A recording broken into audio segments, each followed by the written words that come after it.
Everybody, this is Matt with Option Omega. We'll get right into it. Thanks for watching this video. This is part 2 in a new series, and it's called Stop Fighting Slippage, and it's back tests to inspire you to look at things that do not have a stop loss. There's no stop market order. Some of them may be 0 DTE, some of them maybe not, but we put one out just here recently and got some feedback. Not much on YouTube, but these things are discussed on our Discord, and people really wanted to see different ideas of ways to take these back tests and maybe make them a little more unique and use some of the different features in OO to try to find some different plus PE ideas and refine them. So this is not a great back test. We talked about this in the video.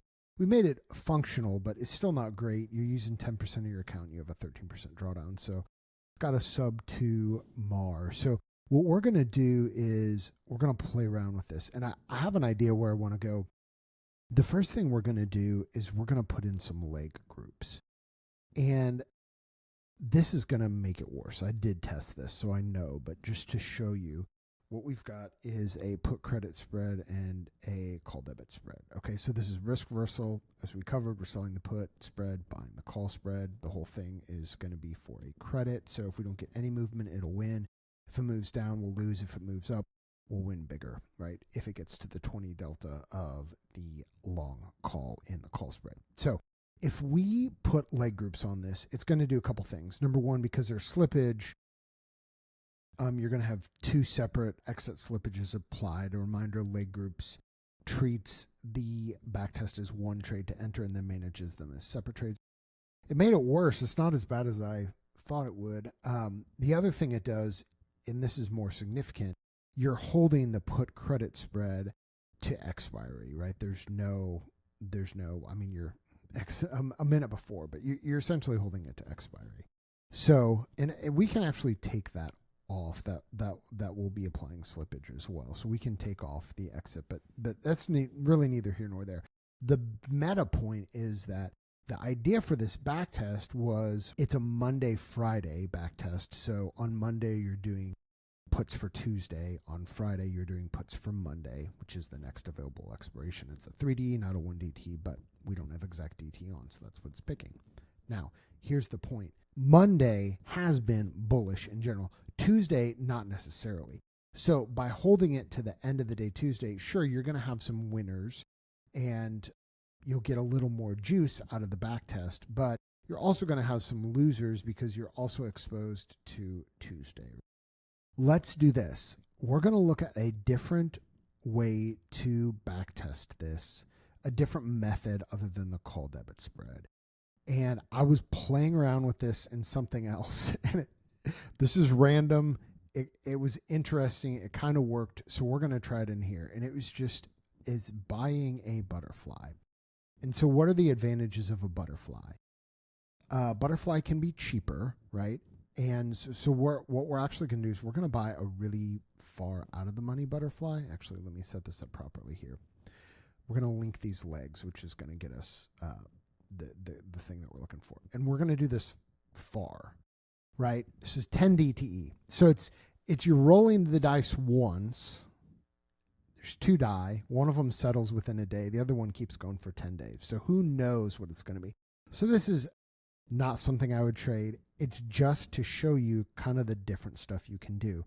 But I was playing around with buying out of the money flies just mechanically, and some of these actually work kind of okay.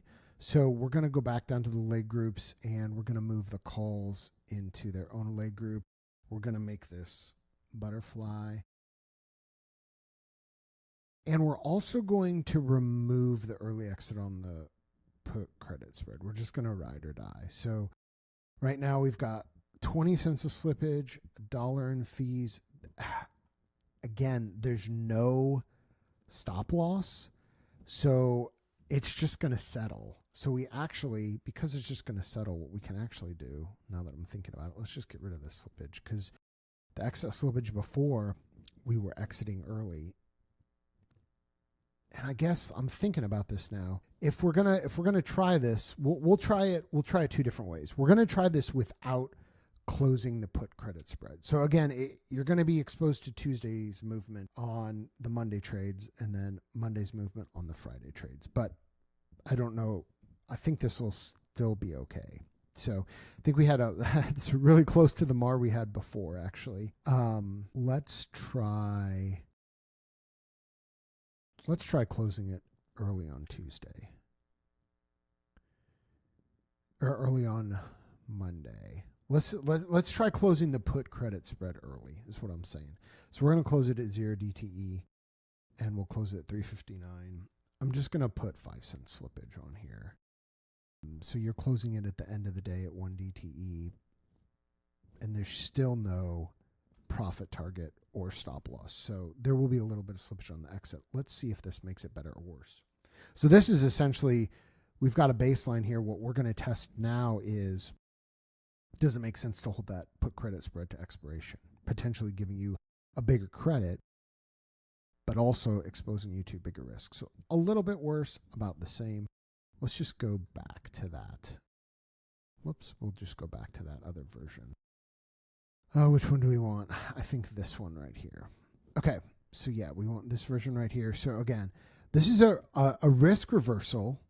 If you look at the credit, you're getting a bigger credit. So it's interesting, and this is much cheaper than the call debit spread, the 0 DT debit spread. Like some of these are next to nothing. So this is kind of interesting. So we can do a couple different things. Because you're getting so much credit, I have two different thoughts. Number one, we could make the butterfly closer. That will give it more expensive. We could make it bigger. We could do like 50 points wide. Let's play around with that. Keep in mind that 30-30 was our baseline. So this is going to give it a bigger target. This is definitely going to make it more expensive because you're farther out of the money call will be cheaper, but you're closer to the money call is far more expensive anyway. So this is going to be a lot more expensive. It should still be cheaper because it's only a 5 delta. It should still be a little bit cheaper than the put credit spread. Oh, I did something wrong in this setup. I forgot to put a negative. That was actually, you know what else I did wrong? Did that. Now, a lot of times I will edit out mistakes, but I've gotten a couple messages lately from folks who are like, it's actually helpful when the videos are a little less polished because we can see the mistakes. So now this is what I wanted to test. So we'll test 30 as well. What I was doing before was something very different. Okay, here we go. This is decent. Okay, so you're still getting a credit overall. Like your credits are bigger than your debits. The thing is, we're not hitting on like any of these flies. Like none of these flies are hitting. Here's one. That's not worth it. Here's a couple. Let's go back to what I was trying to test, which was a 30-30 fly. So let's check that. I have a couple other ideas on what we can do with the fly because this one's going to be cheaper. So we'll look at it and see how much cheaper it is. You could ratio it. Like you could buy 2 flies for every put credit spread. You could set that up in the backtest if you wanted to. I think instead of doing, okay, this is a little bit better. But man, we're just not hitting on these flies. It's kind of a waste of money. So what's interesting is that the put credit spreads are still, a lot of them are still expiring out of the money. Let's try something else. So there's 2 things we could do. We could unbalance it or we could break a wing. Let's try to break a wing 5 points and see if this gets us anywhere. My guess is that it's not going to have a huge difference. The drawdown is we can look through and try to find that drawdown and figure out exactly what to do about it, whatever. That's kind of curve fitting. I'm curious to see where to 51%. Okay, so that actually did juice the MAR a little bit. And yeah, it avoided the drawdown. I'm not sure that's a good data point, to be honest. We're still not winning a whole lot. But this is better. This is definitely better. So I kind of want to keep this. So it's a broken wing butterfly. So you're paying more for it. Again, you're rolling the dice. You're rolling 2 dice once. One of them settles within a day. The other one takes 10 days.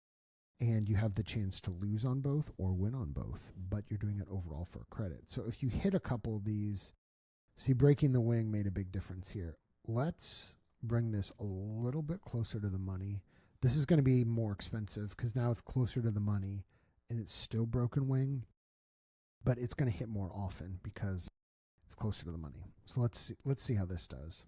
So we've got a 3.1 MAR right now, 11% drawdown, 34% capture rate. And again, this is useful. If nothing else, I'll post this when you can play around with it, because the whole point is that, see, this made it worse. So you're not, I mean, these hits are nice, but these losses are worse.